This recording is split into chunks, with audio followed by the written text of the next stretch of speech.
ইমাম আহমদ ইবনে হাম্বল রাহমাতুল্লাহি আলাইহির মনের মধ্যে কৌতূহল জাগছে। রে যুবক, আমার জানতে চাওয়া মন যে তুমি এই ইস্তিগফারের আমলের বদৌলতে যত দোয়া করেছো দুনিয়াতে নেক দোয়া সব দোয়াই কবুল হয়েছে, একটা ব্যতীত, সেই দোয়াটা কোন দোয়া? এবার যুবকটা বলতেছে, ভাই মুসাফির, আপনি হয়তো নাম শুনে থাকবেন বর্তমান জামানার সবচেয়ে বড় আলেম, সবচেয়ে বড় বুজুর্গ, সবচেয়ে বড় মুহাদ্দিস, যিনার নাম হলেন ইমাম আহমদ ইবনে হাম্বল রাহমাতুল্লাহি আলাইহি। যুবকটা কার সামনে কার নাম বলে?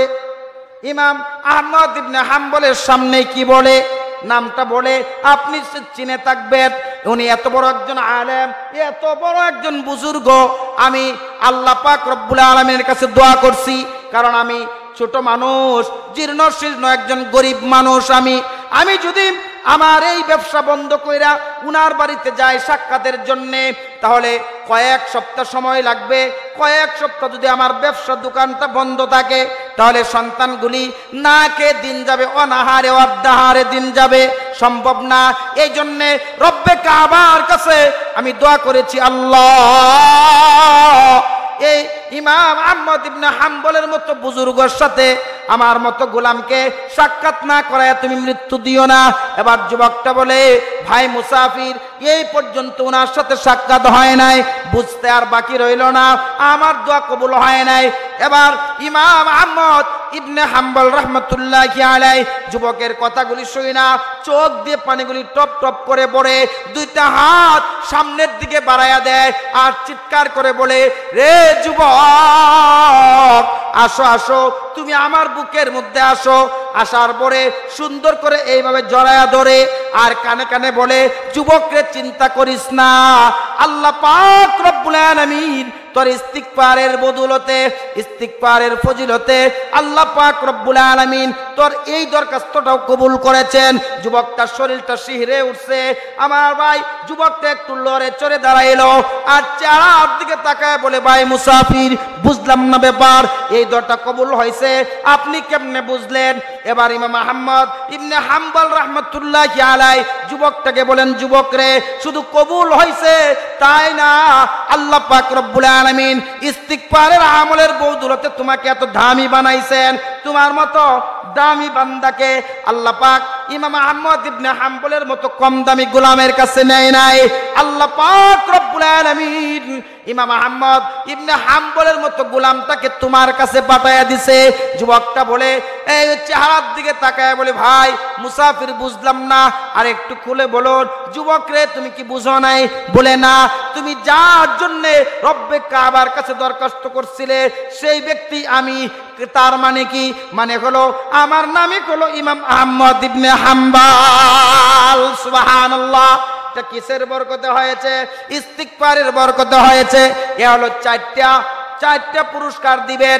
5 নাম্বার হলো ইস্তিগফারের আমল যদি কোনো বান্দা বান্দি করে, আল্লাহ পাক রব্বুল আলামিন আখিরাতে তাকে একটা পুরস্কার দিবেন যে একের ভিতরে আল্লাহ তাআলা সব রেখে দিয়েছেন। আমার বন্ধুরা, আল্লাহ পাক রব্বুল আলামিন বলেন, ফাকুলতুস্তাগফিরু রাব্বাকুম ইন্নাহু কানা গাফফারা ইরসিলিস সামাআ আলাইকুম মিদরারা ওয়া মিনাশ শাইতানির রাজীম। বিসমিল্লাহির রহমানির রহিম।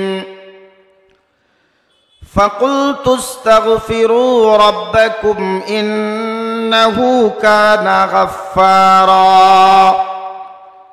ইরসিলিস সামাআ আলাইকুম মিদরারা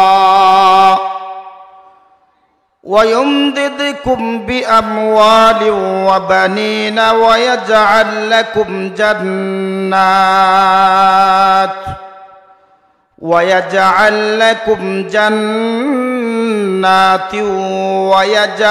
لكم أنهارا.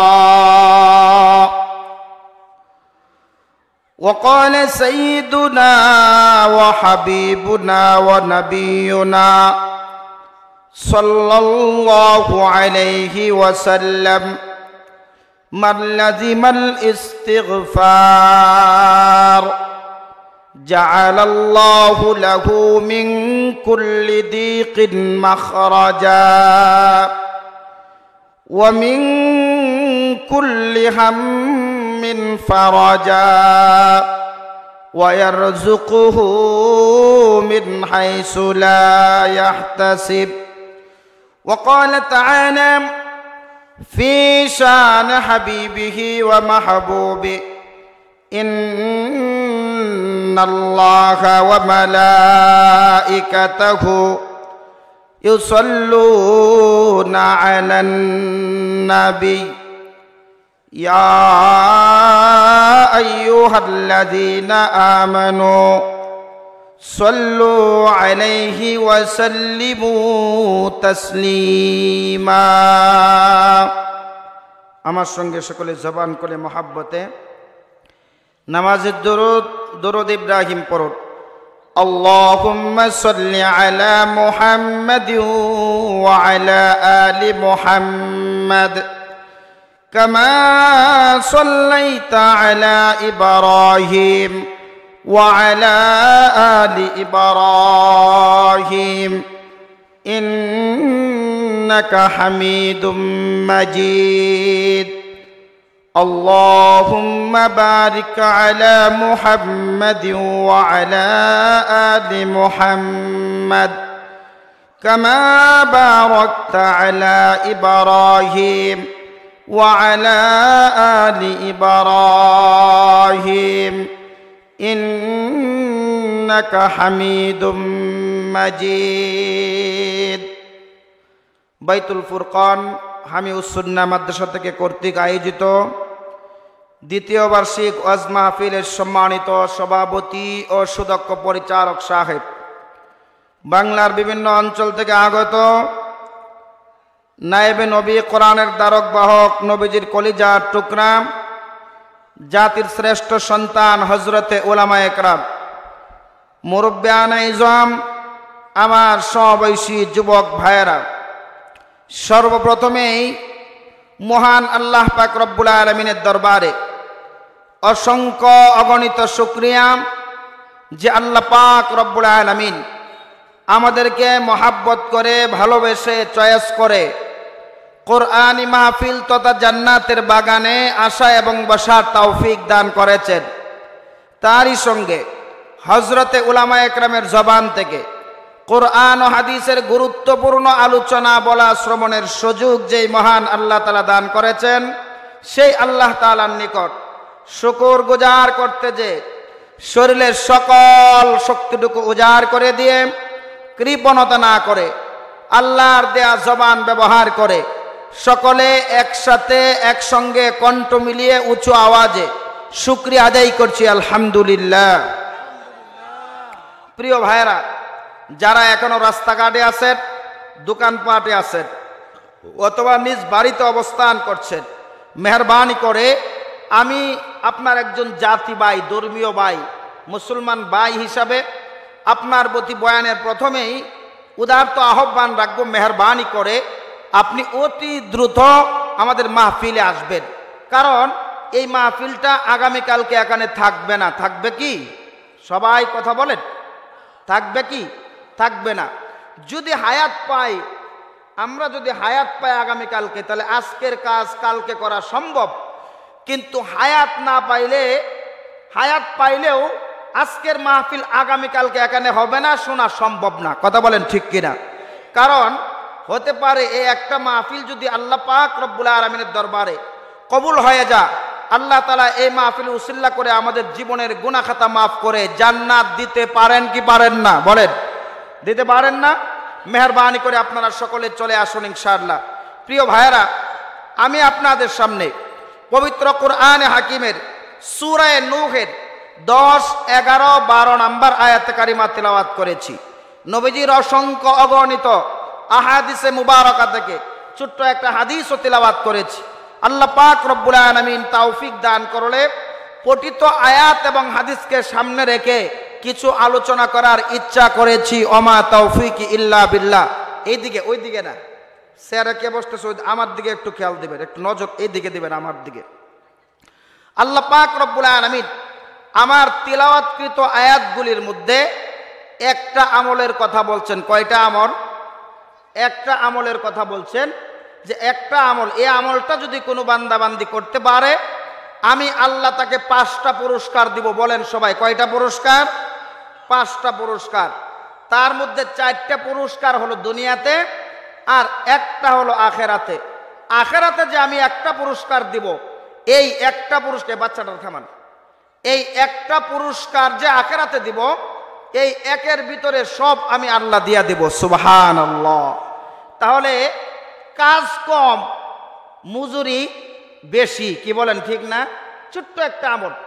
আর আপনারাও শুনে খুশি হবেন আশা করি, যে বিষয় সম্পর্কে আমাদের জানা আছে ওই জানা বিষয় সম্পর্কে বয়ান শুনলে আমল করতে সুবিধা না অসুবিধা? বলেন সুবিধা না? জানা একটা বিষয়, একটা তাসবিহ সম্পর্কে আমি আলোচনা করব, যে তাসবিহটা আপনারাও জানেন, কিন্তু এর এত ফজিলত আল্লাহ পাক রব্বুল আলামিন রেখেছেন, এইটা হয়তো আমাদের অনেকেরই জানা নাই। না জানা থাকার কারণে তাসবিহ মুখস্থ আছে, আমি পড়তে পারি, কিন্তু মূলত এটার উপরে আমার তেমন কোনো আমল নাই। আজকে যেহেতু এই জানা তাসবিহটার ফজিলত সম্পর্কে আমরা জানবো, তাহলে আমল করতে সুবিধা হবে কিনা?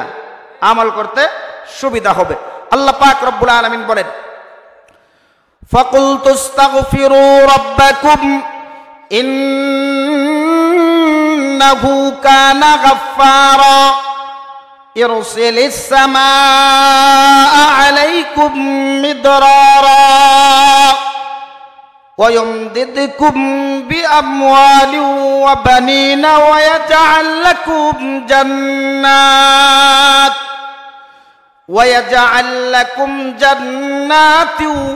ويجعل لكم أنهارا। আল্লাহ পাক রব্বুল আলামিন এই আয়াতগুলির মধ্যে সমস্ত বান্দাবান্দীদেরকে একটা বিষয়ের দাওয়াত দিয়েছেন, আর বলছেন সমস্ত বান্দাদেরকে বলেন, তোমরা যদি একটা কাজ করতে পারো আমি আল্লাহ পাক রব্বুল আলামিন তোমাকে 5টা পুরস্কার দিব। তার মধ্যে 4টা হলো দুনিয়াতে, একটা হলো আখেরাতে। আখেরাতে যে আমি একটা পুরস্কার দিব, এই একের ভিতরে আমি আল্লাহ পাক রব্বুল আলামিন সব নিয়ামত ঢুকায়া দিব। সুবহানাল্লাহ। কাজ কয়টা বলেন? কয়টা কাজ? একটা কাজ। আল্লাহ তাআলা বলেন, ফাকুলতু আস্তাগফিরু রাব্বাকুম, তোমরা তোমাদের রবের কাছে ক্ষমা প্রার্থনা করো, অর্থাৎ ইস্তিগফারের আমলটা করো। কিসের আমল করো? ইস্তিগফারের আমল করো। কয় ইস্তিগফার এটা হলো একটা আরবি শব্দ, এটা আরবি শব্দ, যার বাংলা অর্থ হলো আল্লাহ তাআলার কাছে ক্ষমা প্রার্থনা করা। আল্লাহর কাছে ক্ষমা চাওয়াকে কি বলে আরবিতে? ইস্তিগফার। ইসলামী শরীয়তের পরিভাষায় যে দুয়া এবং তাওবার মাধ্যমে আল্লাহ তাআলার কাছে ক্ষমা প্রার্থনা করা হয় তাকে ইস্তিগফার বলা হয়। আল্লাহ তাআলা বলেন, তোমাকে আমি ইস্তিগফারটা করলে দুনিয়াতে 4টা পুরস্কার দেব। তার মধ্যে 1 নাম্বার পুরস্কার হলো ইন্নাহু কানা গাফফারা। আল্লাহ তাআলা বলেন, বান্দারে ইস্তিগফারের আমলটা যদি তুমি করতে পারো আমি আল্লাহ তাআলা তোমার জীবনের সমস্ত গুনাহ খাতা মাফ করে দিব। সুবহানাল্লাহ। জীবনের গুনাহগুলি কে মাফ করবেন? আল্লাহ পাক রব্বুল আলামিন জীবনের গুনাহগুলি মাফ করে দিবেন ইস্তিগফারের আমলের কারণে। অন্য জায়গার মধ্যে আল্লাহ তাআলা বলেন, ফাসাব্বিহ বিহামদি রাব্বিকা ওয়াস্তাগফির ইন্নাহু কানা তাওয়াবা। আল্লাহ পাক রব্বুল আলামিন বলেন, তুমি তোমার রবের কাছে কি করো? তুমি তোমার রবের তাসবিহ, তোমার রবের প্রশংসার সাথে পবিত্রতা বর্ণনা করো এবং ক্ষমা প্রার্থনা করো। নিশ্চয়ই তিনি অধিক তওবা কবুলকারী, অধিক তওবা গ্রহণকারী। আমার ভাই, ইস্তিগফারের আমলের ফজিলত এত বেশি, বিশ্বনবী জনাবে মুহাম্মাদুর রাসূলুল্লাহ, সকলে বলেন সাল্লাল্লাহু আলাইহি ওয়াসাল্লাম, তিনি 5 ওয়াক্ত নামাজের পরে এই ইস্তিগফারের আমলটা করতেন। ফরজ নামাজের পরে 3 বার পড়তেন। কয়বার? 3 বার পড়তেন। ফরজ নামাজের পরে শুধু এতটুকু পড়তেন, আস্তাগফিরুল্লাহ আস্তাগফিরুল্লাহ। 3 বার পড়তেন নবীজি সাল্লাল্লাহু আলাইহি ওয়াসাল্লাম প্রত্যেক ফরজ নামাজের পরে। এখন প্রশ্ন, হুজুর প্রত্যেক ফরজ নামাজের পরে এই ইস্তিগফারের আমলটা 3 বার করলে ফজিলত কি? কয় ফজিলত হলো যেমন মনে করেন আপনি জোহরের ফরজ নামাজের পরে যদি পড়েন আস্তাগফিরুল্লাহ 3 বার যদি পড়েন, জোহর থেকে আসর পর্যন্ত লম্বা টাইম আছে না নাই? লম্বা টাইম আছে। এই টাইমের মধ্যে আমাদের গুনাহ হয় কি হয় না? গুনাহ হয়। কিতাবের মধ্যে আছে কেউ যদি জোহরের ফরজ নামাজে ইস্তিগফারের আমলটা করে 3 বার যদি আস্তাগফিরুল্লাহ পড়ে, তাহলে আসর পর্যন্ত যে টাইম, এই টাইমের মধ্যে যত গুনাহ হবে সমস্ত গুনাহগুলিকে আল্লাহ পাক রব্বুল আলামিন মাফ করে দিবেন। সুবহানাল্লাহ। চিন্তা করছেন? ছোট্ট একটা আমল, মাত্র 3 সেকেন্ড লাগে। আর যদি কোনো বান্দাবান্দি আসরের নামাজের পরে 3 বার যদি ইস্তিগফারের আমলটা করে, আস্তাগফিরুল্লাহ 3 বার যদি পড়ে, মাগরিব পর্যন্ত লম্বা টাইম, এই টাইমে যত গুনাহ করবে আল্লাহ পাক সমস্ত গুনাহগুলিকে মাফ করে দিবেন। মাগরিবে পড়লে ঈশা পর্যন্ত সমস্ত গুনাহ মাফ, ঈশায় পড়লে ফজর পর্যন্ত গুনাহ মাফ, ফজরে পড়লে জোহর পর্যন্ত।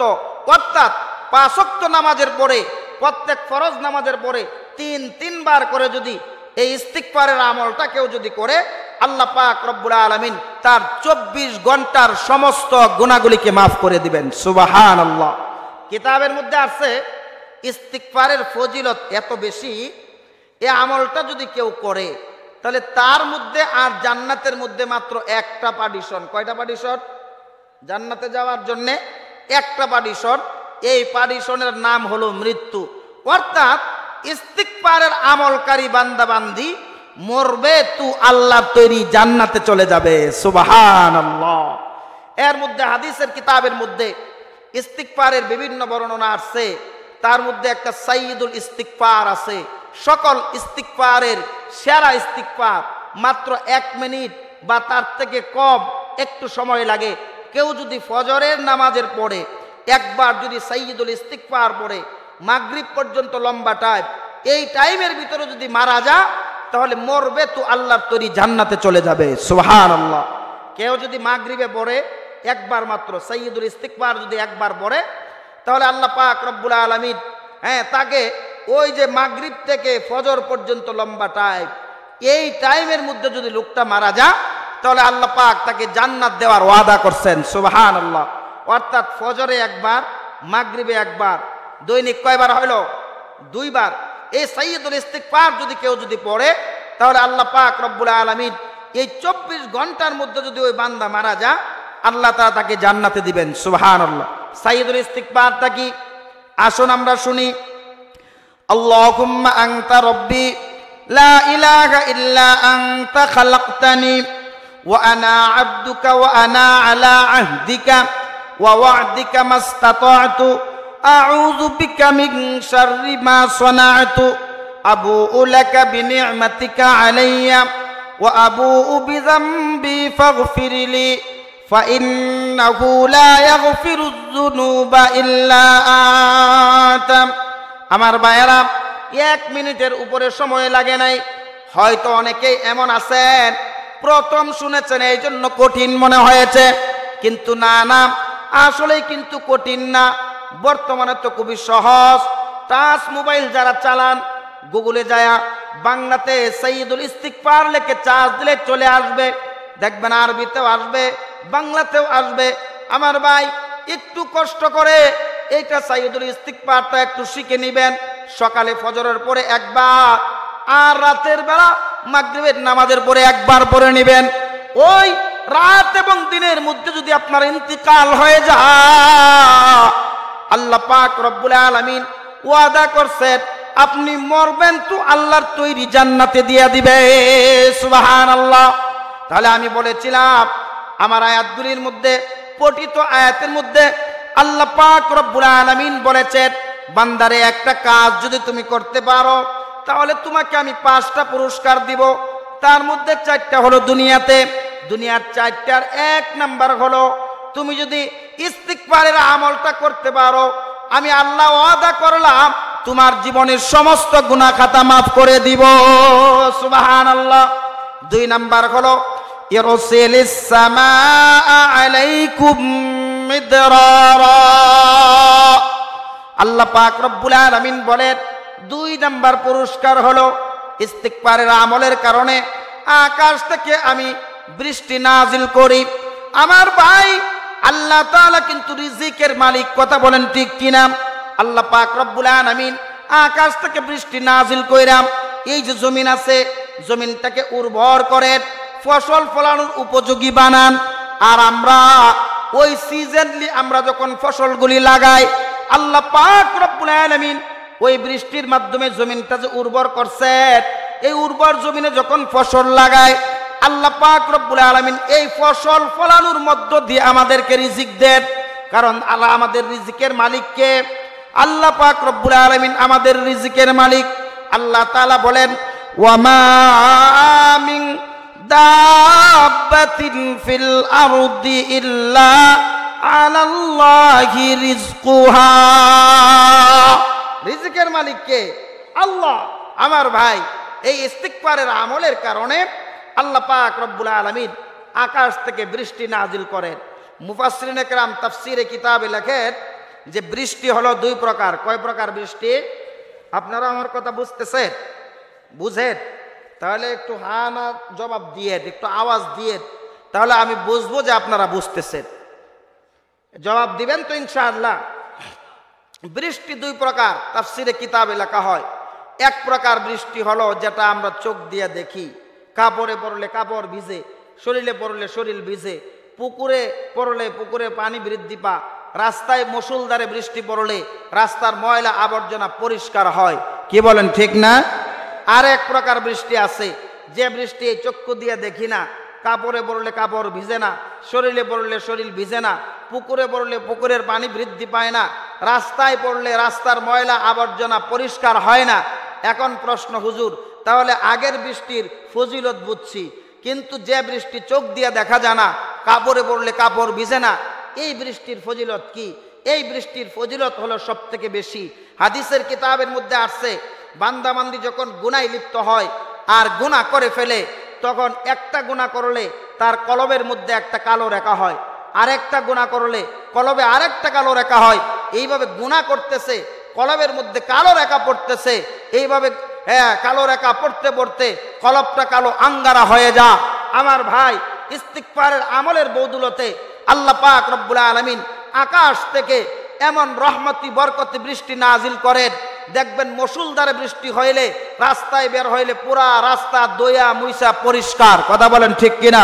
আল্লাহ পাক রব্বুল আলামিন ইস্তিগফারের আমলের বদৌলতে যে বান্দাবান্দি ইস্তিগফারের আমলটা করবে, তার উপরে তার শরীরের মধ্যে রহমতি বরকতি বৃষ্টি নাজিল কইরা তার ময়লা যুক্ত অন্তরটাকে রহমতি বৃষ্টি দিয়া দয়া মুইচা পুত পবিত্র বানায়া আল্লাহ পাক রব্বুল আলামিন রহমতের কুলের মধ্যে লালন পালন করতে দেরি করেন না। সুবহানাল্লাহ। তাহলে আমরা ইস্তিগফারের আমলটা করব তো ইনশাআল্লাহ। 3 নাম্বার, ওয়ায়ুমদিদকুম বিআমওয়াল। 3 নাম্বার হলো মালের জমা হইল আমওয়াল।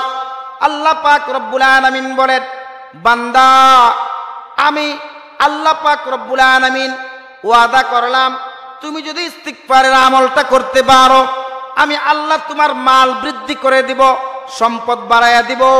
হালাল পন্থায়, কি পন্থায়? হালাল পন্থায় কামাই রুজিতে তোমাকে বরকত দান করব। চাকরি না থাকলে চাকরি দিব, পেরেশানি দূর করে দিব।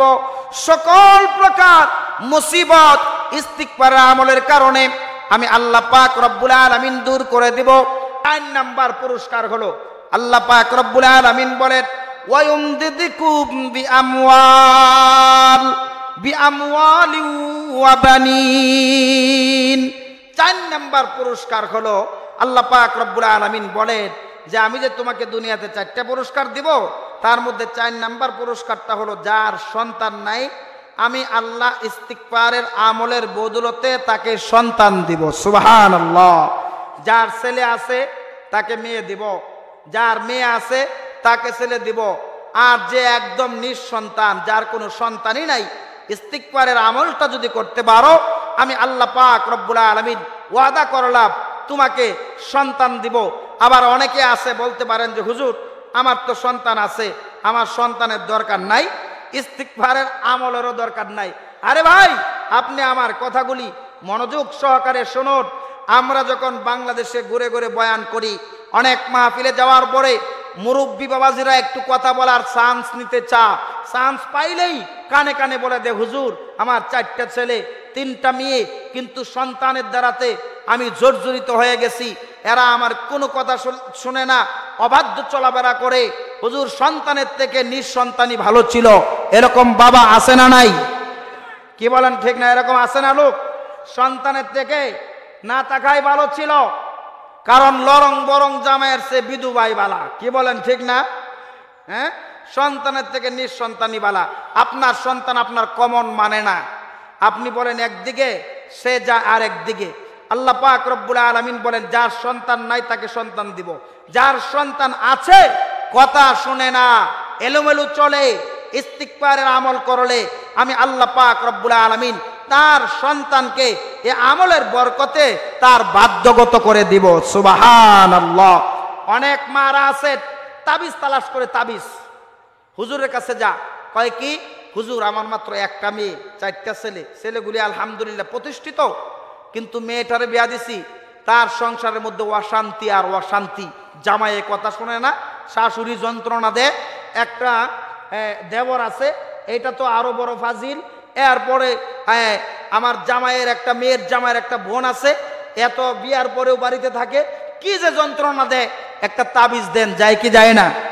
একটা তাবিজ দেন, এক জায়গা না হলে আরেক জায়গা। আমি বলছি না তাবিজের ফজিলত নাই, তাবিজেরও ফজিলত আছে, কিন্তু আমলের থেকে বেশি না, আমলের ফজিলত বেশি। আজকে আমি আপনাদেরকে একটা আমল দিয়া যাই, যত সমস্যা আছে এ আমলে আল্লাহ পাক রব্বুল আলামিন সকল সমস্যা সমাধান করে দিবেন। সুবহানাল্লাহ। সকল সমস্যা সমাধান করবেন।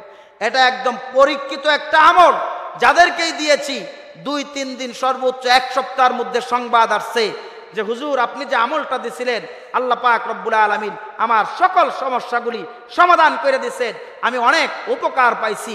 আমলটা আপনারা শুনতে রাজি আছেন? রাজি আছেন? মানুষ তো এখন বয়ান শুনে কিন্তু আমল করতে রাজি না। কি কোন ঠিক না? আমল করতে রাজি না। আমার কাটা ইনশাল্লাহ কইতেছে নাকি অন্যটার মধ্যে আমল করতে রাজি। মানুষ তো এখন আমল করতে চায় না, কারণ বাংলাদেশে ওয়াজ মাহফিল কম হয় না বেশি হয়? বলেন, কথা বলেন একটু। কম হয় না বেশি হয়?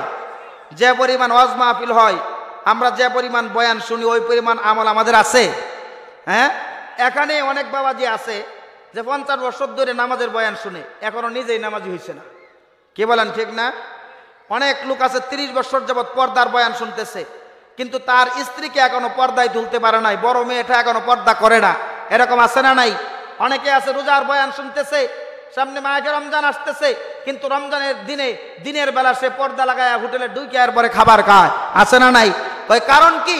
তো কারণ একটা, সে যে বয়ান শুনছে আমলের নেওতে শুনে নাই, যার কারণে এই অবস্থা। তাই আমি আমলটা দিয়ে যাই, সকল সমস্যার সমাধান হয়ে যাবে। অনেক মা বোনরা আমাদের কাছে আসেন, আইসা বলেন হুজুর আমার সব দিক দিয়ে ঠিক আছে, কিন্তু শুধুমাত্র আমার স্বামীরা কথা শুনে না, এলোমেলো চলাফেরা করে, মদ গাঁজা খা, জুয়া খেলে, বিভিন্ন খারাপ কাজে লিপ্ত হয়। একটা তাবিজ দেন, স্বামীরা যেন বাধ্যগত হয়, আমার 2টা মেয়ে 1টা ছেলে, এরকম বলে কি বলে না? মা আপনার জন্য এই আমলটা, সকল সমস্যার সমাধান হয়ে যাবে আমলটা করলে। আপনি রেডি হন আমলটা নেওয়ার জন্যে। এশারের নামাজের পরে আপনি ফরজ নামাজের পরে কয় রাকাত সুন্নত পড়ি? 2 রাকাত, আর বিতির 3 রাকাত।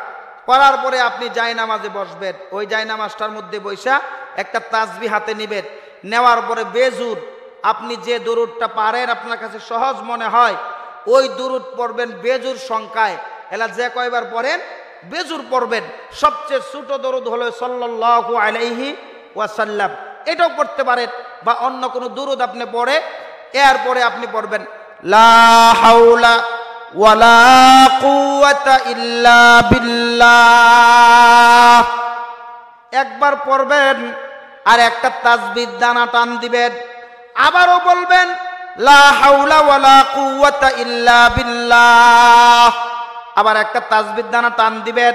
এইভাবে একবার আর দুইবার আর তিনবার নাম ইয়াকিন ও ইখলাসের সাথে নারী পুরুষ সকলেই পড়তে পারবে, বালক নাবালক সকলেই পড়তে পারবে। আমার বন্ধু আরেকবার পড়বেন লা হাওলা ওয়ালা কুওয়াতা ইল্লা বিল্লাহ, তাসবিহ দানাটা টানবেন। এইভাবে 499 বার পড়বেন। 500 বারের মাথায় যায়া আলিল আযীম লাগাইবেন, লা হাওলা ওয়ালা কুওয়াতা ইল্লা বিল্লাহিল আলিল আযীম। এটা পড়ার পরে আবারও বেজুর সংখ্যা আপনার সাধ্য অনুযায়ী, তবে হ্যাঁ চেষ্টা করবেন দুরুদ যেন একটু বেশি হয়, কারণ দুরুদের বরকতে আল্লাহ পাক রব্বুল আলামিন দোয়া কবুল করেন। কথা বলেন ঠিক কিনা? আমার বন্ধু দুরুদ পড়ার পরে বেজুর সংখ্যা হাতগুলি আপনি তুলবেন, তুলে রব্বুল আলামিনের কাছে বলবেন, রব্বুল আলামিন জিন্দেগিটা বড় শুধু ভুল করেছি, অন্যায় করেছি, অত্যাচার করেছি, নফসের উপরে জুলুম করেছি, জীবনে আর কোনোদিন করব না, মেহেরবানি করে তুমি মাফ করে দাও। আমার বন্ধু এরপরে আপনার যে সমস্যাগুলি আছে, যে বোনের স্বামী কথা শুনে না, আপনি আপনার বাসা দিয়া রব্বে কাবার কাছে বিনা বলবেন, আল্লাহ আমার স্বামীটা এলোমেলো চলাফেরা করে, যার সন্তানে কথা শুনে না, আপনি আল্লাহ পাক রব্বুল আলামিনের কাছে বলবেন, মালিক আমার সন্তান আছে, তুমি সুন্দর ফুটফুটে সন্তান দিয়েছো, মাশাআল্লাহ আমি মেহনত করে তাদেরকে কামাইয়ের উপযোগী বানাইছি, বড় করছি, কিন্তু এখন তো আমার কথা শুনে না, আমার অবাধ্য হয়ে গেছে, আমার বাধ্যগত করিয়া দিন। এরপরে যার সন্তান না, আপনারা বলবেন, মালিক আমার তো এখনো তেমন বয়স হয় নাই, আপনি তো এমন মালিক যে মালিক 120 বছর বয়সে হযরতে জাকারিয়া আলাইহিস সালাতু ওয়াস সালামকে সন্তান দান করেছেন। আল্লাহ গো আমার তো তেমন বয়স হয় নাই, আমার একটা সন্তানের দরকার, আপনি আমাকে একটা সন্তান দিন। আমার বন্ধু যার ছেলে আছে আপনার মেয়ের প্রয়োজন চাইবেন, যার মেয়ে আছে একের পর এক 7টা মেয়ে হয়েছে, 8 নাম্বার বাচ্চা পেটে, আপনি আশঙ্কায় আছেন ছেলে হবে না মেয়ে হবে, রব্বে কাবার কাছে স্বামী স্ত্রী মিলা আমার বন্ধু আমলটা করে দোয়া করেন। আমার বন্ধু এই দোয়াটা করতে দেরি হবে, কবুল হইতে দেরি হয় না, পরীক্ষিত একটা আমল। এটা আমি নিজেও মুসিবতের সময় পড়ি, আবার অনেক মানুষ, অনেক মুসল্লিদেরকে, অনেক ভাইদেরকে এই আমলটা দেওয়ার পরে সকল ভাইয়েরাই একমাত্র আমার কাছে আয়েশা বলছে, হুজুর মাত্র 3 দিন আমলটা করার পরে আল্লাহ পাক মুসিবত দূর করে দিয়েছেন, পেরেশানি দূর করে দিয়েছেন, আমার সকল সমস্যার সমাধান করে দিয়েছেন। সর্বোচ্চ 1 সপ্তাহে আমলটা করে দেখুন না, তামাম সমস্যা সমাধান করার মালিককে একটু জোরে বলেন। সমস্যা সমাধান করার মালিক আল্লাহ, কারো কাছে যাবেন না, কিছু হইলে সমস্যায় পড়ে গেলে 2 রাকাত নামাজ আদায় করবেন, আদায় করে রব্বুল আলামিনের কাছে হাতগুলি তুলে দরখাস্ত করবেন, দেখবেন আপনার সকল সমস্যাগুলি সলভ হয়ে যাবে।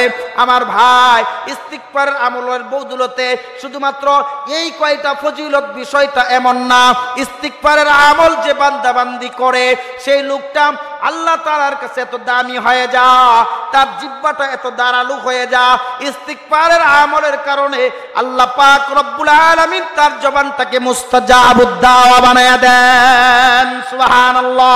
হুজুর মুস্তাজাবুদ দাওয়া কাকে বলা হয়? সংক্ষিপ্ত আকারে বুঝেন, মুস্তাজাবুদ দাওয়া বলা হয় আমার বন্ধু এই লোকটা আল্লাহ পাক রব্বুল আলামিনের এত প্রিয় হয়ে গেছে, এত কাছের হয়ে গেছে, আল্লাহ পাকের এত মহাব্বতের হয়ে গেছে, এই লোকটা রব্বে কাবার কাছে হাতগুলি তুলে নেক কোনো কথা, নেক কোনো দরখাস্ত, নেক কোনো দোয়া করতে দেরি হয়, আল্লাহ পাক রব্বুল আলামিন তার সকল কথা, সকল নেক দরখাস্ত কবুল এবং মঞ্জুর করতে দেরি হয় না। এটাকে মুস্তাজাবুদ দাওয়া বলা হয়। এই প্রসঙ্গে কিতাবের মধ্যে একটা ঘটনা আছে আমার ভাইয়েরা, ইমাম আহমদ ইবনে হাম্বল রাহমাতুল্লাহি আলাইহির নাম আপনারা শুনছেন কি শুনেন নাই?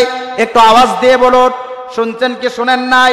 4টা মাযহাব আছে বড় বড়, 4 মাযহাবের এক মাযহাবের নাম হলো হাম্বলি মাযহাব। হাম্বলি মাযহাবের প্রবর্তক, হাম্বলি মাযহাবের ইমাম ইমাম আহমদ ইবনে হাম্বল রাহমাতুল্লাহি আলাইহি উনি একদিন সফরে বের হইছেন।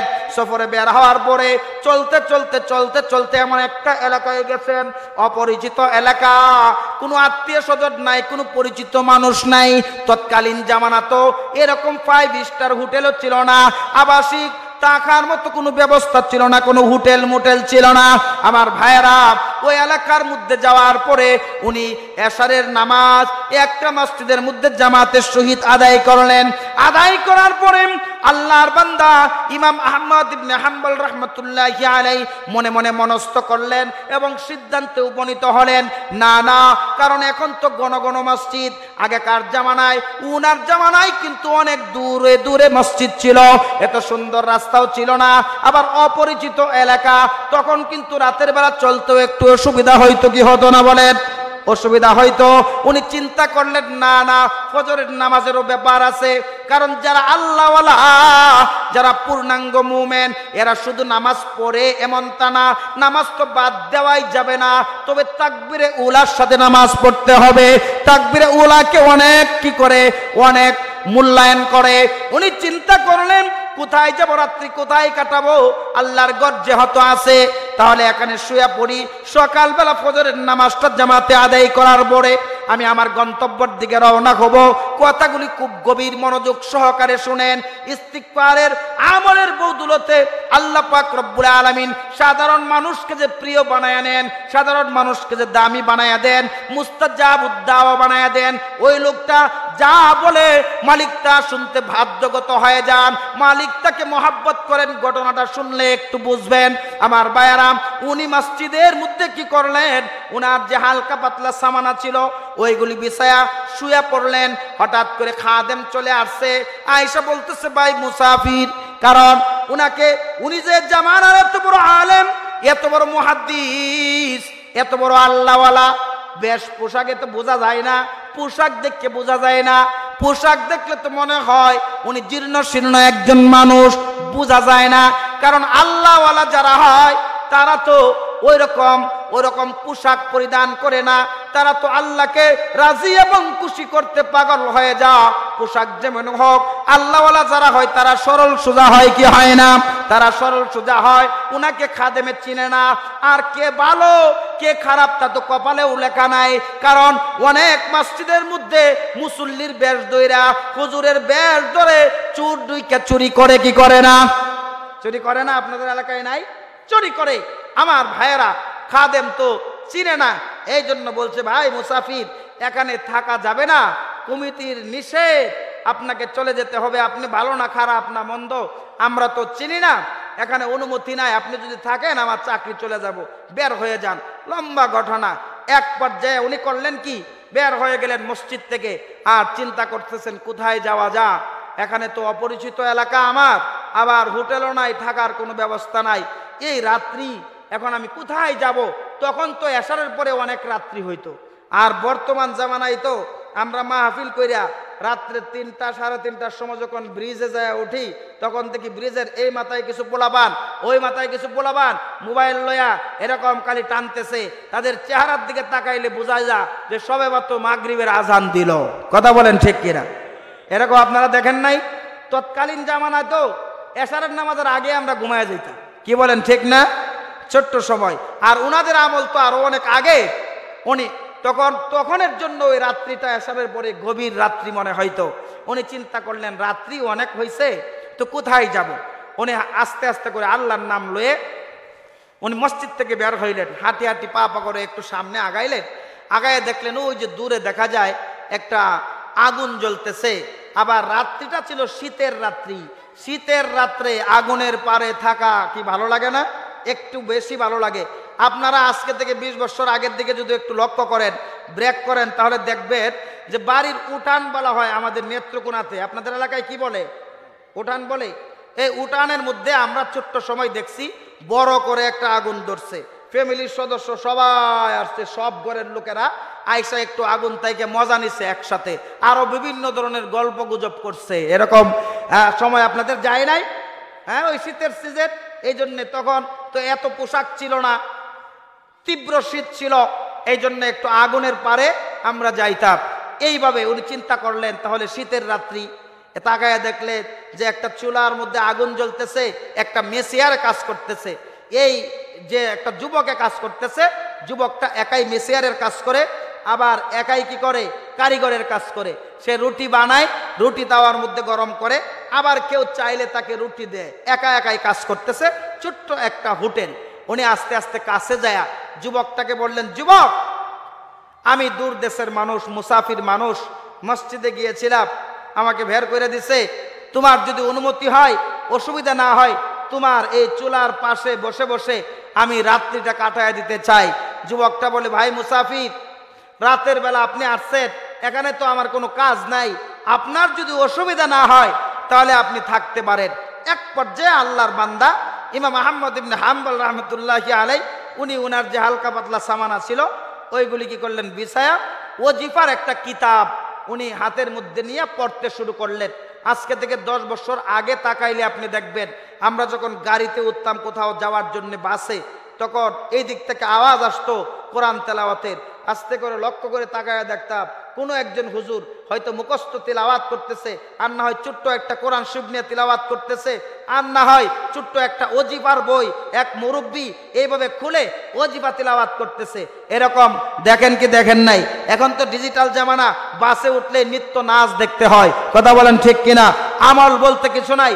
এখন আর ড্রাইভারগুলি পাকা, কিন্তু এরপরেও রুটগুলি ভালো, এরপরেও অ্যাক্সিডেন্ট হয়, হাজার হাজার মানুষ মারা যায়। আগেকার ড্রাইভারগুলি এখন আর ড্রাইভারের মতো এত ট্যালেন্ট ছিল না, এত পাকাপুক্তা ছিল না, রাস্তাও তেমন ভালো ছিল না। ওই মানুষগুলি জিকিরে ফিকিরে চলতো, আমলের সহিত চলতো, যার কারণে বর্তমানের মতো এত অ্যাক্সিডেন্ট হইতো না, কথা বলেন ঠিক কিনা? হ্যাঁ আমার ভাইয়েরা, অনুমতি নিয়া আল্লাহর বান্দা ওজিফার কিতাব খুলে উনি ওই কিতাবটা পড়তেছেন। হঠাৎ করে কানের মধ্যে আওয়াজ আসলো, কে যেন পড়তেছে, আস্তাগফিরুল্লাহ আস্তাগফিরুল্লাহ। এইভাবে কানের মধ্যে কয়েকবার আওয়াজ আসার পরে ইস্তিগফারের আমলের যে ফজিলত আর লুট আর উজট ইমাম আহমদ ইবনে হাম্বল রহমতুল্লাহি আলাই জানে কি জানে না? তিনি কিন্তু ঠিকই জানেন। আমার বন্ধু, কানের মধ্যে এই আওয়াজটা আসার পরে উনি আস্তে করে কিতাবটা বন্ধ করলেন। বন্ধ করিয়া উনি তালাশ করতেছেন এই দামি আমলটা কে করে আবার লাজেম বানায়া নিছে। আল্লাহর নবীজি বলছেন, মান লাজিমাল ইস্তিগফার, ইস্তিগফারটাকে লাজিম বানায়া নিতে, অর্থাৎ চলতে ফিরতে উঠতে খাইতে বইতে সব সময় সর্বহালতে একটু সময় পাইলে ইস্তিগফারের আমলটা তুমি করো। বান্দারে, তুমি পেরেশানিতে আসো, ইস্তিগফারের আমল করো। রিজিকের অভাব দেখা দিছে, ইস্তিগফারের আমল করো। মেয়েটার বিয়ে হয় না, ইস্তিগফারের আমল করো। রিজিকের অভাব, রব্বে কাবার কাছে ইস্তিগফারের আমলটা কইরা হাতগুলি তুইলা দোয়া করো, আল্লাহ পাক রিজিক দিয়া দিবেন। আমার ভাইয়েরা, ওনার নজরের মধ্যে পড়ছে ওই যে যুবক, যে যুবকের কাছ থেকে আমি অনুমতি নিয়েছি এই জায়গার মধ্যে থাকার জন্যে, ওই মেসিয়ার যুবকটাই দেখা যায় ইস্তিগফারের আমলটা করে। সুবহানাল্লাহ বলবেন না? ইস্তিগফারের আমলটা করে। যখন কোন মানুষের রুটি যখন দিতে যা, রুটি দেওয়ার পরে বলে আস্তাগফিরুল্লাহ। আবার যখন মানুষ টাকা দিতে আসে, টাকা হাতে নেওয়ার সময় পড়ে, টাকা ফেরত দেওয়ার সময় পড়ে আস্তাগফিরুল্লাহ রব্বি মিন কুল্লি যামবি ওয়া আতুবু ইলাই লা হাওলা ওয়ালা কুওয়াতা ইল্লা বিল্লাহিল আলিয়্যিল আযীম।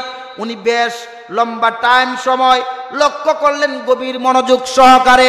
এরপরে দাঁড়ালেন, দাঁড়ায় যুবকটার কাছে গেলেন, গিয়ে বললেন, যুবক, তোমার কাছে আমার একটা কথা, একটা প্রশ্ন জিজ্ঞাসা আছে। জি মুসাফির ভাই, আপনার কি প্রশ্ন বলুন দেখি। এবার তিনি বলতেছেন, যুবক রে, আমি অনেকক্ষণ যাবৎ গভীর মনোযোগ সহকারে লক্ষ্য করতেছিলাম, তুমি ইস্তিগফারের আমলটা করতেছিলাম। এ যুবক, এই ইস্তিগফার ব্যতীত আর কোন তাসবিহ কি তুমি জানো না? যুবকটা বলে, হ্যাঁ তাসবিহ জানি। তাহলে শুধুমাত্র এই তাসবিহটা পড়ো, ইস্তিগফারের আমল করো, অন্য কোন তাসবিহ পড়ো না, কারণ কি? যুবক বলে, ভাই মুসাফির, শুধু অন্য তাসবিহ জানি বিষয়টা এমন না, কোরআনে হাকিমের মতো কিতাব আমি তিলাওয়াত করতে জানি। এবার তিনি বলেন, তুমি কোরআনের একটা আয়াত আয়াত পড়লে না? যুবকটা বলে ভাই মুসাফির, তাহলে আমার কাছ থেকে শুনুন এর রহস্য। আমি যখন ইস্তিগফারের ফজিলতের বয়ান শুনেছি আর এই ইস্তিগফারটাকে লাজেম বানায় আনিছি, আল্লাহ পাক রব্বুল আলামিন আমাকে ইস্তিগফারের বদৌলতে আমার জিহ্বাটাকে মুস্তাজাবুদ দাওয়া বানায় দিয়েছেন। আল্লাহু আকবার বলেন। এত দাঁড়ালু বানাইছেন, এই দাঁড়ালু জিহ্বা দিয়া রব্বে কাবার কাছে আমি যত দরখাস্ত করি, যত দোয়া করেছি, তামাম দোয়াগুলি আল্লাহ পাক রব্বুল আলামিন কবুল এবং মঞ্জুর করেছেন। সুবহানাল্লাহ। কিন্তু একটা দোয়া ব্যতীত, কয়টা দোয়া? একটা দোয়া ব্যতীত আর সব দোয়া কবুল হয়ে গেছে। এই জন্যে আমি ইস্তিগফারের আমলটা করি। ইমাম আহমদ ইবনে হাম্বল রাহমাতুল্লাহি আলাইহির মনের মধ্যে কৌতূহল জাগছে। রে যুবক, আমার জানতে চাওয়া মন যে তুমি এই ইস্তিগফারের আমলের বদৌলতে যত দোয়া করেছো দুনিয়াতে, নেক দোয়া সব দোয়াই কবুল হয়েছে, একটা ব্যতীত। সেই দোয়াটা কোন দোয়া? এবার যুবকটা বলতেছে ভাই মুসাফির, আপনি হয়তো নাম শুনে থাকবেন বর্তমান জামানার সবচেয়ে বড় আলেম, সবচেয়ে বড় বুজুর্গ, সবচেয়ে বড় মুহাদ্দিস, যিনার নাম হলেন ইমাম আহমদ ইবনে হাম্বল রাহমাতুল্লাহি আলাইহি। যুবকটা কার সামনে কার নাম বলে? ইমাম আহমদ ইবনে হাম্বলের সামনে কি বলে? নামটা বলে। আপনি চিনে থাকবেন উনি এত বড় একজন আলেম, এত বড় একজন বুজুর্গ। আমি আল্লাহ পাক রব্বুল আলামিনের কাছে দোয়া করছি, কারণ আমি ছোট মানুষ, জীর্ণ শীর্ণ একজন গরিব মানুষ। আমি যদি আমার এই ব্যবসা বন্ধ কইরা উনার বাড়িতে যাই সাক্ষাতের জন্যে, তাহলে কয়েক সপ্তাহ সময় লাগবে। কয়েক সপ্তাহ যদি আমার ব্যবসা দোকানটা বন্ধ থাকে, তাহলে সন্তানগুলি না খেয়ে দিন যাবে, অনাহারে অর্ধাহারে দিন যাবে, সম্ভব না। এই জন্যে রব্বে কাবার কাছে আমি দোয়া করেছি, আল্লাহ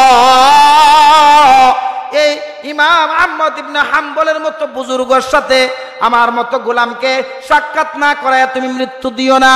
এবার যুবকটা বলে ভাই মুসাফির, এই পর্যন্ত ওনার সাথে সাক্ষাৎ হয় নাই, বুঝতে আর বাকি রইল না, আমার দোয়া কবুল হয় নাই। এবার ইমাম আহমদ ইবনে হাম্বল রাহমাতুল্লাহি আলাইহি যুবকের কথাগুলি শুনে না চোখ দিয়ে পানিগুলি টপ টপ করে পড়ে, দুইটা হাত সামনের দিকে বাড়ায়া দেয় আর চিৎকার করে বলে, রে যুবক, আসো আসো, তুমি আমার বুকের মধ্যে আসো। আসার পরে সুন্দর করে এইভাবে জড়ায়া ধরে আর কানে কানে বলে, যুবকরে চিন্তা করিস না, আল্লাহ পাক রব্বুল আলামিন তোর ইস্তিগফারের বদৌলতে, ইস্তিগফারের ফজিলতে আল্লাহ পাক রব্বুল আলামিন তোর এই দরখাস্তটাও কবুল করেছেন। যুবকটার শরীরটা শিহরে উঠছে। আমার ভাই যুবকটা একটু লড়ে চড়ে দাঁড়াইলো আর চেহারার দিকে তাকায় বলে, ভাই মুসাফির, বুঝলাম না ব্যাপার, এই দরটা কবুল হয়েছে, আপনি কেমনে বুঝলেন? এবার ইমাম আহমদ ইবনে হাম্বল রাহমাতুল্লাহি আলাইহি যুবকটাকে বলেন, যুবক রে, শুধু কবুল হয়েছে তাই না, আল্লাহ পাক রব্বুল আলামিন ইস্তিগফারের আমলের বদৌলতে তোমাকে এত দামি বানাইছেন। তোমার মতো দামি বান্দাকে আল্লাহ পাক ইমাম আহমদ ইবনে হাম্বলের মতো কম দামি গোলামের কাছে নেয় নাই। আল্লাহ পাক রব্বুল আলামিন ইমাম আহমদ ইবনে হাম্বলের মতো গোলামটাকে তোমার কাছে পাঠায়া দিছে। যুবকটা বলে, এই চেহারার দিকে তাকায় বলে, ভাই মুসাফির, বুঝলাম না, আর একটু খুলে বলো। যুবক রে, তুমি কি বুঝো নাই? বলে, না, তুমি যার জন্য রব্বে কাবার কাছে দরখাস্ত করছিলে সেই ব্যক্তি আমি। তার মানে কি? মানে হলো আমার নামই হলো ইমাম আহমদ ইবনে হাম্বল। সুবহানাল্লাহ। এটা কিসের বরকতে হয়েছে? ইস্তিগফারের বরকতে হয়েছে। এ হলো চারটা পুরস্কার দিবেন। 5 নাম্বার হলো ইস্তিগফারের আমল যদি কোনো বান্দা বান্দি করে, আল্লাহ পাক রব্বুল আলামিন আখিরাতে তাকে একটা পুরস্কার দিবেন যে একের ভিতরে আল্লাহ তাআলা সব রেখে দিয়েছেন। আমার বন্ধুরা, আল্লাহ পাক রব্বুল আলামিন বলেন, ফাকুলতুস্তাগফিরু রাব্বাকুম ইন্নাহু কানা গাফফারা ইরসিলিস সামাআ আলাইকুম মিদরারা ওয়া ইউমদিদকুম বিআমওয়ালিন وبنين ويجعل لكم جنات ويجعل لكم أنهارا। আখিরাতে একটা পুরস্কার দিবেন, একের ভিতরে রব্বে কাবা সব রেখে দিয়েছেন, সেটা হলো জান্নাত। সুবহানাল্লাহ বলেন। ইস্তিগফারের আমলের বদৌলতে আল্লাহ পাক রব্বুল আলামিন জান্নাত দিয়া দিবেন। কোন বান্দা যদি সাইয়্যিদুল ইস্তিগফারটা ফজরের পরে পড়ে, মাগরিবের পরে একবার কইরা পড়ে, আমার বন্ধু আল্লাহ তাআলা জান্নাতের ওয়াদা করছেন।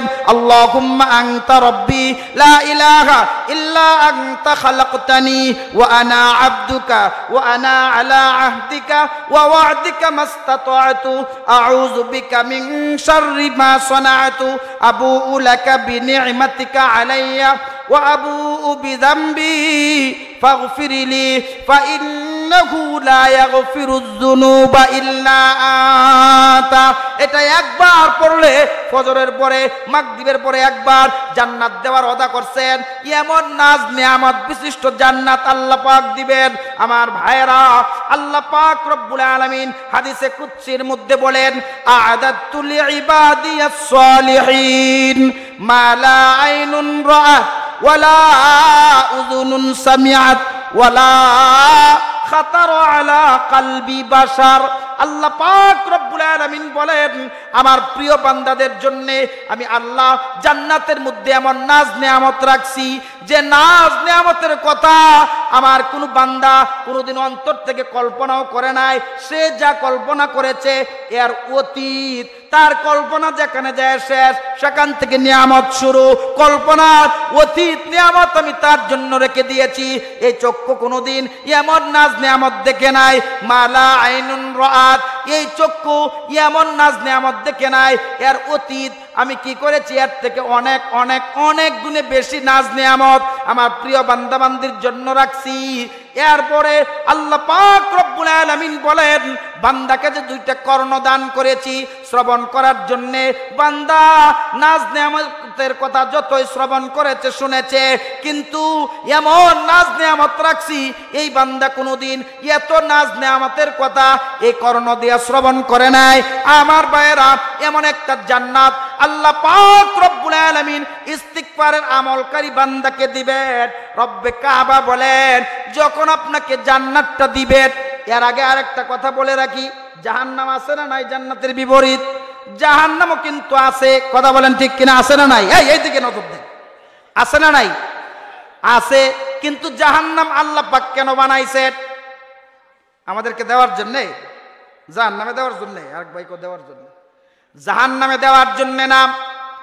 আল্লাহ তাআলা জাহান্নাম বানাইছেন আমাদেরকে ভয় দেখানোর জন্য, আর জান্নাত বানাইছেন একমাত্র জান্নাতে আমাদেরকে মালিকানা দেওয়ার জন্য। কথা বলেন ঠিক কিনা?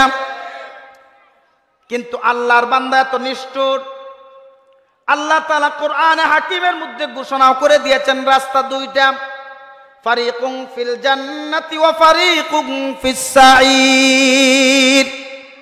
দুইটা মাত্র রাস্তা, একটা হলো জান্নাতের রাস্তা আর একটা হলো জাহান্নামের রাস্তা।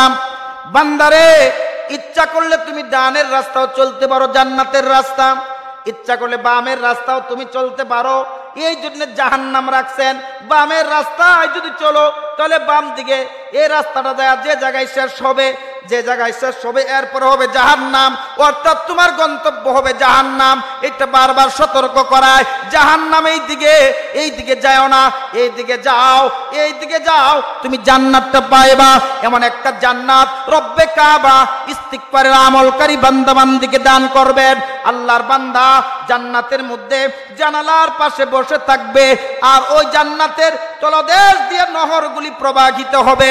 আল্লাহ পাক রব্বুল আলামিন বলেন, যে জান্নাতটা আপনাকে আমাকে দিবেন, এই জান্নাতের তলদেশ দিয়া 4টা নহর প্রবাহমান। কয়টা নহর? 4টা নহর। রব্বে কাবা বলেন, মাসালুল জান্নাতিল্লাতী উইদাল মুত্তাকুন ফিহা আনহারুম মিন মাইন গায়রি আসিন ওয়া আনহারুম মিন লাবানিল লাম ইয়াতাগায়্যার তা'আমুহু ওয়া আনহারুম মিন খামরিল লাযযাতিল লিশ-শারিবিন ওয়া আনহারুম মিন আসালিম মুসাফফা। আল্লাহু আকবার। এই 4টা জান্নাত আল্লাহ পাক রব্বুল আলামিন এই 4টা নহর আপনার জান্নাতের তলদেশ দিয়ে প্রবাহমান করে রাখছেন। তার মধ্যে একটা হলো স্বচ্ছ পানির নহর। স্বচ্ছ পানির যে নহরটা হবে, এই নহরের মধ্যে আমার বন্ধু যত পানি আছে, যত গভীরতায় হোক না কেন, পানির পরিমাণ যতই বেশি হোক না কেন, তার তলদেশ পানিটা তো স্বচ্ছ হবে। তাফসিরে কিতাবের মধ্যে লেখা হয় ওই তলদেশে একদম বালু কণা যদি পড়ে থাকে তাও দেখা যাবে। বর্তমানে তো উদাহরণ দিতে সুবিধা, যারা পার্কে গিয়েছেন, হাই গ্রেডের পার্কে যারা গিয়েছেন, দেখবেন সুইমিং পুল আছে না নাই? সুইমিং পুল যত গভীরে হোক না কেন, একটা মানুষ যদি লাফ দিয়ে পড়ে নিচে যা একদম পাতাল দেশে যদি যা, এরপরেও দেখা যায় কি যায় না? কাপড় খুলে গেলেও দেখা যায়, উপরে উঠলেও দেখা যায়, সব দেখা যায়। এর থেকেও কোটি কোটি গুণ স্বচ্ছ হবে জান্নাতের যে পানির নহরটা থাকবে, সব দেখা যাবে। আল্লাহর বান্দা ওই জানালার পাশে বসে বসে জান্নাতি নাজ নিয়ামত, জান্নাতে আরাম আয়েশে কি করবে? মগ্ন থাকবে। হঠাৎ করে কানের মধ্যে আওয়াজ আসবে, কে যেন সুললিত কণ্ঠে চিৎকার করে বলতেছে, ইয়া ওয়ালি আল্লাহ, ইয়া ওয়ালি আল্লাহ, হে আল্লাহর ওলি, আতাকুলুনি, তুমি কি আমাকে খাবে নাকি? এই আওয়াজটা আসার পরে স্মৃতি মধুর আওয়াজে এই আওয়াজটা যখন কানের মধ্যে বেজে উঠবে, আল্লাহর বান্দা এদিক সেদিক তাকাবে, কে আওয়াজ দেয় আর বলে, ইয়া ওয়ালি আল্লাহ আতাকুলুনি, হে আল্লাহর ওলি, তুমি কি আমাকে খাবে নাকি? খাইলে কিভাবে খেতে চাও? হঠাৎ করে এদিক সেদিক তাকানোর পরে নজরে পড়ে যাবে, জানালা দিয়ে যখন তাকাবে নিজ দিকে তাকায় দেখবে জান্নাতের যে আমার বাড়িটা আছে, ওই বাড়ির তলদেশ দিয়ে যে 4টা নহর প্রবাহিত হয়েছে, তার মধ্যে একটা নহর হলো পানির নহর। ওই পানির নহরের মধ্যে সুন্দর তরুতাজা একটা মাছ, রং বেরঙ্গের কালার, এত সুন্দর ফুটফুটে সুন্দর একটা মাছ আইসা মানুষের মতো কথা বলবে আর ডাকবে, ইয়া ওয়ালি আল্লাহ আতাকুলুনি, হে আল্লাহর ওলি, তুমি কি আমাকে খাবে নাকি? যদি খেতে চাও তাহলে কিভাবে খাবে? আমার বন্ধু, এক কিতাবের মধ্যে লেখা হয়, ব্যাখ্যা করা হয়, এই যে মাছটা বলবে তুমি কি আমাকে খাইবে নাকি, নিজে আইসা এই জান্নাতি বান্দা এত আরাম পাবে। দুনিয়াতে যত খাবার খেয়েছে, যত মজাদার সুস্বাদু খাবার খেয়েছে, সব মজাদার খাবার যদি একসাথে কইরা যত মজা লাগছে, এই মজাটাকে একত্রিত করা হয়, একত্রিত করলে যে পরিমাণ মজা হবে আর আনন্দ হয়েছিল এর থেকে বেশি আনন্দ হবে। মাছটা যখন বলবে, আল্লাহর বান্দারে, তুমি কি আমাকে খেতে চাও নাকি? যদি খাইতে চাও তাহলে কিভাবে তুমি আমাকে খাবে?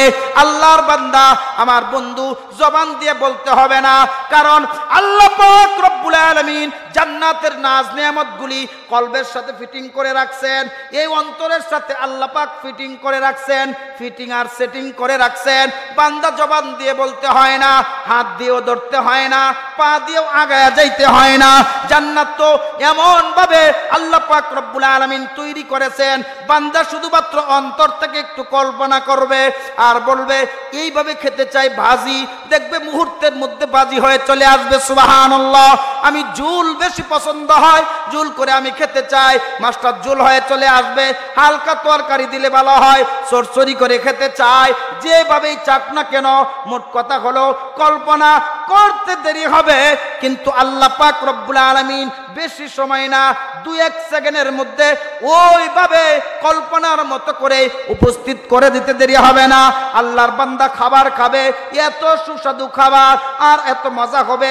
খাওয়ার পরে হাড্ডিগুলি, ওই যে মাছের যে কাঁটাগুলি, ওইগুলি একটা প্লেটের মধ্যে রাখবে। খাওয়া শেষ, আবারও ওই মাছটা আবার কি করবে? জীবিত মাছ হইয়া আগের রূপ ধারণ কইরা, ওরকম চেহারা নিয়া, ওরকম শক্তি নিয়া আবার ওই পানির মধ্যে, ওই যে পানির যে নহর আছে, নহরে চলে যাবে। সুবহানাল্লাহ। এই বিষয়টা যখন দেখবে, খাইতে তো এক মজা লাগছে, আবার এই মৃত মাছটা আমি খাওয়ার পরে এর যে কাঁটাগুলি আছে, ওইগুলি একটার সাথে আরেকটা জোড়া লাইগা জীবিত মাছ হইয়া পানিতে যখন চলবে, সালাম দিয়ে চলে যাবে। আল্লাহর বান্দাকে সম্মান প্রদর্শন করে আরো বেশি মজা লাগবে। আমার বন্ধু, এমন একটা জান্নাত আল্লাহ পাক রব্বুল আলামিন নাজ নিয়ামতে ভরপুর এমন একটা জান্নাত দেওয়ার ওয়াদা করেছেন আমাদেরকে। কোন আমলের বরকতে? সবাই কয় না, 2-1 জন যে কইলো ইস্তিগফারের আমলের কারণে। ইস্তিগফার আপনারা জানেন না? জানেন কি জানেন না? জানেন না? আচ্ছা বলেন, আমরা এই বাংলাদেশে বর্তমান ডিজিটাল জামানায় আমাদের গুনাহ কম হইতেছে না বেশি হইতেছে বলেন তো? সবাই একটু মেহরবানি করে, আমি ছোট মানুষ এই জন্য রাগ করছেন নাকি পছন্দ হয়েছে না আমার কোনটা? তাহলে আওয়াজ দেন না কেন? সবাই একসাথে বলেন, আমরা বর্তমান জামানায় ডিজিটাল জামানায় আমাদের বাপ দাদাদের তুলনায়, তার পূর্বপুরুষদের তুলনায় আমরা গুনাহ কম করতেছি না বেশি করতেছি? শুধু বেশি না, ডিজিটাল কায়দায় গুনাহ করতেছি। কি বলেন ঠিক না? কারণ জামানা পরিবর্তন হইতেছে, শয়তান তার সুরত পাল্টাইতেছে, সুরত পাল্টায় নেক্সট সুরতে আমাদেরকে ধোঁকায় দিতেছে। তা আমরা ওই এত পরিমাণ গুনাহ আমরা করি বর্তমানে, কিন্তু যে পরিমাণ গুনাহ করি ওই পরিমাণ গজব কি আমাদের উপরে আসছে? সবাই বলেন আসে নাই। কেন আসে নাই চিন্তা করছেন কোন সময়? যে পরিমাণ গুনাহ করি ওই পরিমাণ গজব আসে না।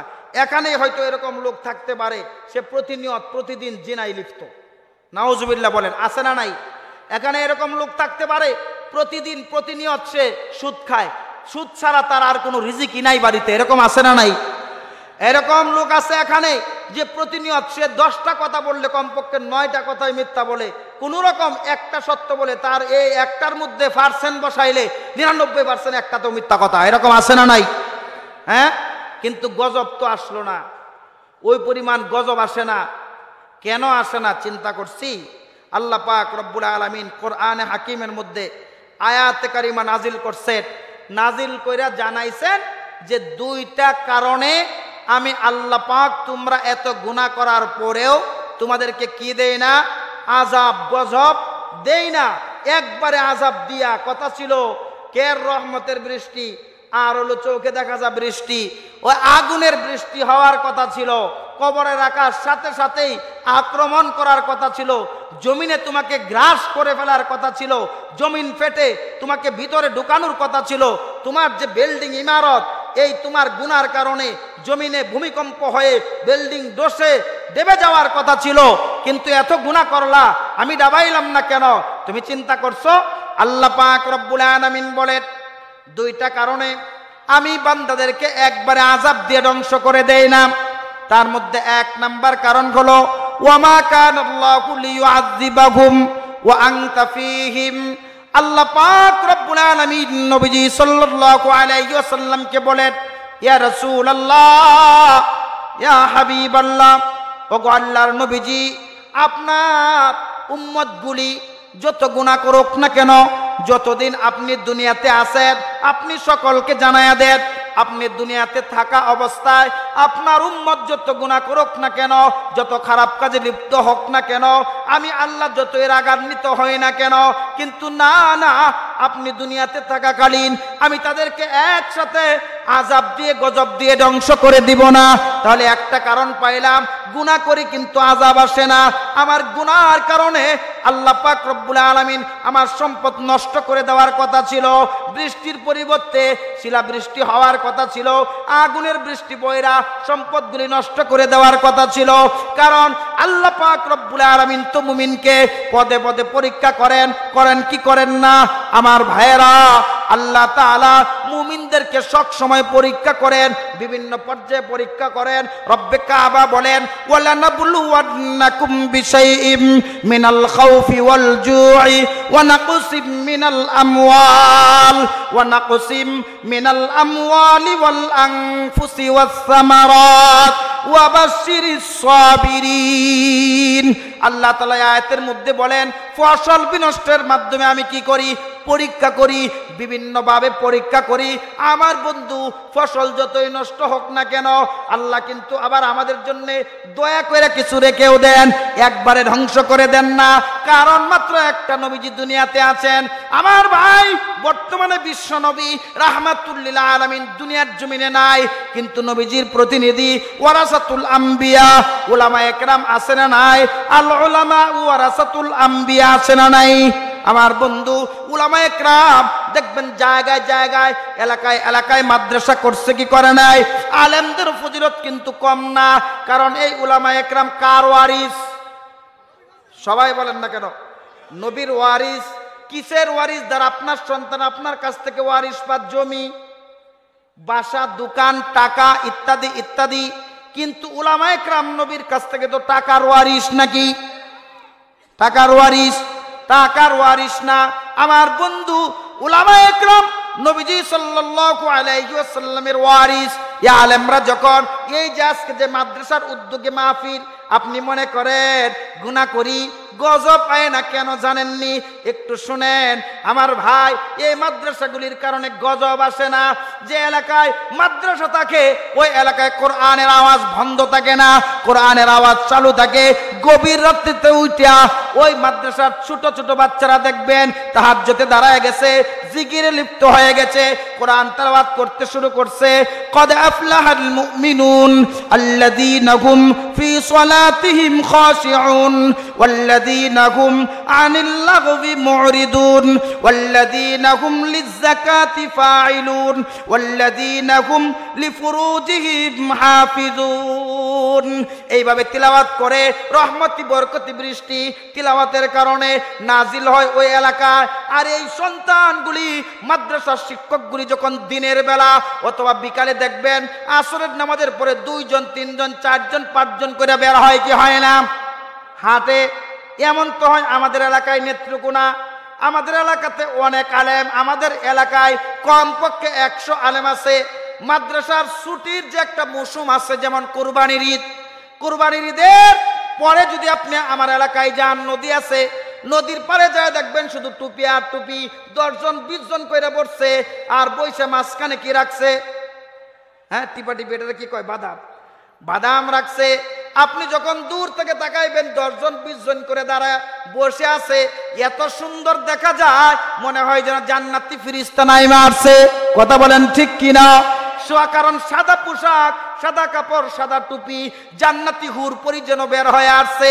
এই উলামায়ে কেরাম মাদ্রাসার ছাত্ররা রাস্তা দিয়ে যখন বিকালে হাঁটে, দুপুরে হাঁটে, সকালে হাঁটে, এদের বরকতে, কারণ এরা কোরআনওয়ালা, এরা নবীর ওয়ারিস। আল্লাহ পাক রব্বুল আলামিন আকাশ থেকে রহমতি বরকতি বৃষ্টি নাজিল করেন। ওই বৃষ্টির মাধ্যমে আগামীকালকের শিলা বৃষ্টি হওয়ার কথা ছিল, কিন্তু যেই মাত্র 2 জন আলেম হাইটা গেল, আল্লাহ পাক সন্তুষ্ট হয়ে গেল। ওই রাস্তার মধ্যে আকাশ থেকে রহমতি বৃষ্টি নাজিল করলো, শিলা বৃষ্টির বিপদ কাইটা গেল। এরপরে অমুক এলাকার মধ্যে ঝড় তুফান হওয়ার কথা ছিল, ঘূর্ণিঝড় হওয়ার কথা ছিল, ঘরবাড়ি তৈস নস একবারে ধ্বংস করে দেওয়ার কথা ছিল। আমার বন্ধু, যেই মাত্র মাদ্রাসার ছাত্ররা হাঁটলো, আল্লাহ পাকের কুদরতি অন্তরে জোশ মারছে, রব্বে কাবা ওই এলাকার মধ্যে রহমতি বৃষ্টি নাজিল করছে। আমার বন্ধু, ঝড় তুফানের বিপদ কাইটা গেল। এই একটা কারণ আল্লাহ তাআলা বলেন, ওমা কানাল্লাহু লিউআযিবাহুম ওয়া আনতা ফীহিম। ওগো নবীজি, আমি আপনার উম্মতদেরকে জানায়া দেন, আমি আল্লাহ যতদিন পর্যন্ত, যতক্ষণ পর্যন্ত আপনি দুনিয়ার জমিনে জীবিত থাকবেন, যতদিন পর্যন্ত এই দুনিয়ার জমিনে মসজিদ, মাদ্রাসা, আল্লাহওয়ালা লোক, উলামায়ে কেরাম থাকবে, ততদিন পর্যন্ত আমি একবারে আযাব দিয়া আপনার সকল উম্মতকে আমি ধ্বংস করে দিব না। এই হলো একটা কারণ। 2 নম্বর কারণ হলো আমরা গুনাহ করি, কিন্তু আল্লাহ পাক রব্বুল আলামিন সাথে সাথে আযাব দেন না, সাথে সাথে পাকড়াও করেন না। 2 নম্বর কারণ হলো ওমা কানাল্লাহু মুআযিবাহুম ওয়া হুম ইস্তাগফিরুন। আল্লাহ পাক রব্বুল আলামিন বলেন, বান্দারে, তোমার কাছে হয়তো আশ্চর্য লাগছে যে তুমি ইস্তিগফার আমলটা করো না। বলে, এটা তো আমি জানি, এটার বুঝি এত ফজিলত, এটা বুঝি পড়তে হবে। তুমি এটার ফজিলত জানলেও অনেক সময় তুমি গুরুত্ব দাও না। কিন্তু এই জমিনের মধ্যে এমন কিছু বান্দা আছে, এমন কিছু বান্দি আছে যারা মাল্লাজিমাল ইস্তিগফার জাআলাল্লাহু লাহু মিন কুল্লি দিকিন মাখরাজা ওয়া মিন কুল্লি হাম্মিন ফারাজা ওয়া ইয়ারযুকুহু মিন হাইসু লা ইয়াহতাসিব। ওই বান্দা মাল্লাজিমাল ইস্তিগফার, ইস্তিগফারটাকে লাজিম বানায় নিছে, ফাঁকে ফাঁকে জুরে বলে না, বুজুর্গগিরি দেখানোর জন্য তাসবিহ হাতের মধ্যে নিয়া রাস্তা দিয়া মানুষ দেখলে টানা শুরু করে না। এরা গভীরে যায় একমাত্র মালিককে রাজি এবং খুশি করার জন্য, গোপনে যায় আল্লাহ পাক রব্বুল আলামিনকে সন্তুষ্ট করার জন্য ইস্তিগফারের আমলটা এরা করে। আস্তাগফিরুল্লাহ আস্তাগফিরুল্লাহ রাব্বি মিন কুল্লি যামবি ওয়া আতুবু ইলাইহি লা হাওলা ওয়ালা কুওয়াতা ইল্লা বিল্লাহিল আলিয়্যিল আযীম। এই আমলটা করে যার কারণে ওই বান্দার কারণে একবারে আমি আযাব দেই না, একবারে আমি গজব দিয়ে ধ্বংস করে দেই না। আমার বন্ধু আলোচনা থেকে কি বুঝলেন? যারা এই আমলটা করে, কোরআন তেলাওয়াত করে, ওয়ারাসাতুল আম্বিয়া যারা, তারা যতদিন দুনিয়াতে থাকবে ততদিন একবারে আযাব আর গজব আইসা আমাদেরকে ধ্বংস করে দিবে না। কি বলেন? দিবে? তাহলে এই প্রতিষ্ঠানগুলি, যে প্রতিষ্ঠান থেকে ইস্তিগফারের আমল আছে, যে প্রতিষ্ঠান থেকে ইমাম সাপ্লাই দেওয়া হয়, যে প্রতিষ্ঠান থেকে আপনি ইমাম নিয়োগ দেওয়ার সময় শর্ত দেন, হাফেজও হতে হবে, মাওলানাও হতে হবে, মুফতিও হতে হবে। হাফেজ, মাওলানা, মুফতি কোথায় বানানো হয়? হুজুর হুজুর আসে নাই নাকি? নাটুরি সাহেব আসছে? আসলে নিয়ে আসেন। আমার আজকে এমনিতে গলা বসা, নিয়ে আসেন আমার ভাইয়েরা। এই যে প্রতিষ্ঠানগুলি যে আছে, এই প্রতিষ্ঠানগুলি থেকে এই আওয়াজগুলি আসে, কথা বলেন ঠিক কিনা? তাহলে এই প্রতিষ্ঠানগুলি আমাদের ধরে রাখা দরকার আছে না নাই? হ্যাঁ, আপনি যখন মারা যাবেন দেখবেন হাদিসের কিতাবের মধ্যে আসছে, যদি কোনো মানুষ মারা যায় আর